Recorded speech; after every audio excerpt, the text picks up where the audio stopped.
और इन लोगों ने क्या गुफ्तगू की है मीडिया से वो आपको सुनवाते हैं।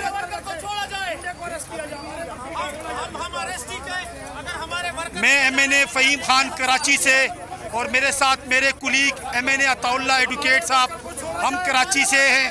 हमने जब देखा यहाँ हमारे वर्कर आए हुए हैं, हम उनके लिए आए हैं, हमारे यूथ के लड़के आए हुए हैं। अल्हम्दुलिल्लाह ये आज एक मैसेज था उन लोटों के लिए जो इमरान खान के नाम पे MNA बने। इनको कोई जानता नहीं था, इमरान खान के नाम पे ये MNA बने। इनमें इतनी अखलाकी जुर्रत है। आज ये कहता हम आइन का इस्तेमाल करेंगे। कॉन्स्टिट्यूशन जो हमें इजाज़त देता है, आप शर्म करें, आपको कॉन्स्टिट्यूशन इजाज़त देता है, आप इस्तीफा दें, इस्तीफे के बाद फिर जाए हल्के में वोट लेकर। अगर आप MNA बनते तो फिर अपना राइट इस्तेमाल करें। ये वोट इमरान खान के नाम पे मिला है। अगर मैं MNA बनाऊं, मुझे कोई नहीं जानता था, अताउल्ला को कोई नहीं जानता था, हमें वोट मिला इमरान खान के नाम पे। ये गद्दार है।